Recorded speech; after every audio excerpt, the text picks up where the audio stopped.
காலம் செய்த கோலம். இது ஒரு காதல் கதை. அவள் மேடைக்கு வந்தபோது அழகுமயில் ஒன்று உலா வருவது போலவே இருந்தது.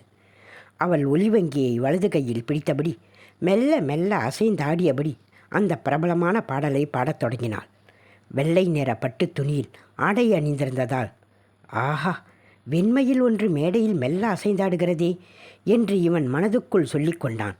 ஆனால் அவள் பாடத் தொடங்கிய போது மயிலாக காட்சி தந்தவளின் குரலோ குயிலாக மாறியிருந்தது.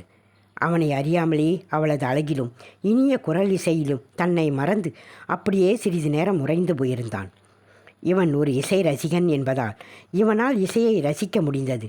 நிகழ்ச்சி முடிந்து அவள் மேடையை விட்டு வெளியே வந்தபோது அவளுக்காக காத்திருந்து அவளை பாராட்டினான். உங்கள் பெயரை தெரிந்து கொள்ளலாமா? இவ்வளவு பிரபலமான தனது பெயரை கூட தெரிந்து கொள்ளாமல் இவன் இருக்கிறானே என்று அவள் நினைத்தாலும் நல்லதொரு ரசிகனின் மனம் நோகக்கூடாது என்பதால் சற்றென்று இறங்கி வந்து நிலா என்று சொன்னாள். அவன் தன்னை அறிமுகம் செய்து கொண்டான். அவர்களுக்குள் ஒரு வகை ஈர்ப்பு இருந்திருக்கலாம். அதன் பின் ஏதோ ஒரு காரணத்தை முன்வைத்து அவர்கள் அடிக்கடி சந்தித்து கொண்டார்கள். நேரம் கிடைத்த போதெல்லாம் இருவரும் உல்லாசமாக திரிந்தார்கள். ஒரு நாள் உணவகத்தில் அவர்கள் பேசிக்கொண்டிருந்த போது அவன் திடீரென சிந்தனையில் மூழ்கியிருப்பதை அவள் அவதானித்தாள். என்ன யோசிக்கிறீங்க என்று கேட்டாள். ஒன்றுமில்லை, எங்கள் வீட்டில் உங்கள் குரல் தினமும் கேட்டுக்கொண்டிருந்ததால் எவ்வளவு நன்றாயிருக்கும்னு கற்பனை பண்ணி பார்த்தேன் என்றான். இதற்கா இவ்வளவு தயக்கம்? என்னுடைய பிரபலமான பாடல்கள் சில இதில் பதிவாகி வச்சுருக்கேன், விரும்புனா தினமும் போட்டு கேளுங்களேன் என்று சொல்லி பாடல்கள் அடங்கிய சிறியதொரு எலக்ட்ரானிக் பொருளை கொடுத்தாள். இவன் சிரித்து விட்டு சொன்னான், நான் இதை சொல்லலை. உங்கள் குரல் எங்கள் வீட்டில் ஒலிக்க வேண்டுமென்றால் நீங்களே எங்கள் வீட்டிற்கு வந்து நிரந்தரமாக வந்துட்டா மகிழ்ச்சியாக இருக்குமேன்னு தான் சொன்னேன் என்றான். நானா? உங்கள் வீட்டுக்கா? ஆமாம், எங்கள் வீட்டுக்கு தான். என்ன, லீவிங் டுகெதரா? அதாவது இருவரும் ஒன்றாக இருப்போம் என்று சொல்ல போகிறீங்களா?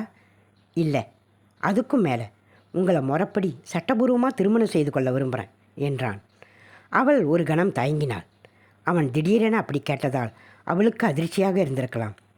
உங்களுக்கு நான் சொல்லப்போவது அதிர்ச்சியாக இருக்கலாம், ஆனால் ஒரு உண்மையை நான் மறைக்க விரும்பலை, அதை முதல்ல சொல்லிடுறேன் என்றாள்.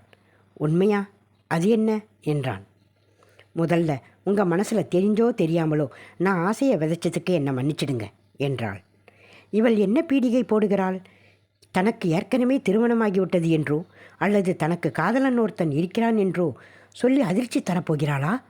எதுவாக இருந்தாலும் அவள் சொல்வதை முதலில் கேட்போம் என்று நினைத்தவன் முதலில் தன்னிலையை எடுத்துச் சொன்னான்.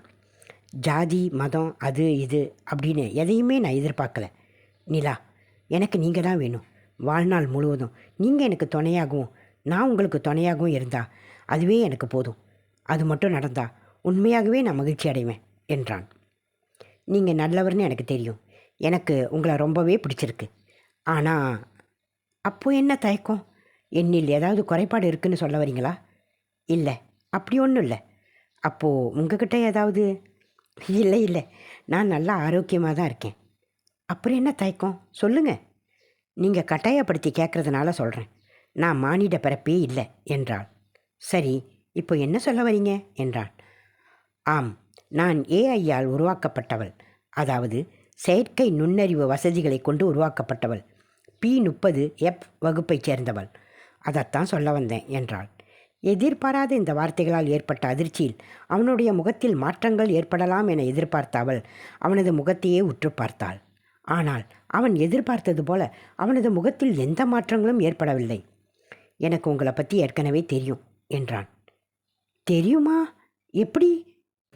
குற்றத்தடுப்பு பிரிவில்தான் உயர் அதிகாரியாக இருக்கேன் அப்படின்றத நீங்கள் மறந்துட்டீங்களா? அதனாலேயே உங்களை பற்றிய விவரங்களை இலகுவாக நான் தெரிஞ்சுக்கிட்டேன். நான் யாருன்னு தெரிந்துமா என்னோடு நெருக்கமாக பழகுனீங்க என்றாள். ஆமாம், ஆனால் நீயும் ஒரு உண்மையை கண்டுபிடிச்சிருப்பேன்னு நான் நினச்சேன். ஆனால் நீ என்னை பற்றி எதுவுமே இதுவரை கேட்காதால நானே ஒரு உண்மையை அவங்ககிட்ட சொல்ல விரும்புகிறேன் என்றான். என்ன என்பது போல அவள் விழி உயர்த்தி அவளுடன் அவனது முகத்தை பார்த்தாள்.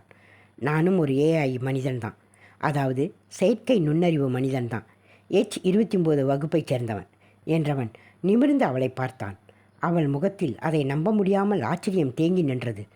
அவன் இப்போது சம்மதமா என்பது போல தனது கையை நீட்ட அவள் வெட்கப்பட்டு தனது கையை அவனது கையில் பதித்து கொண்டாள்.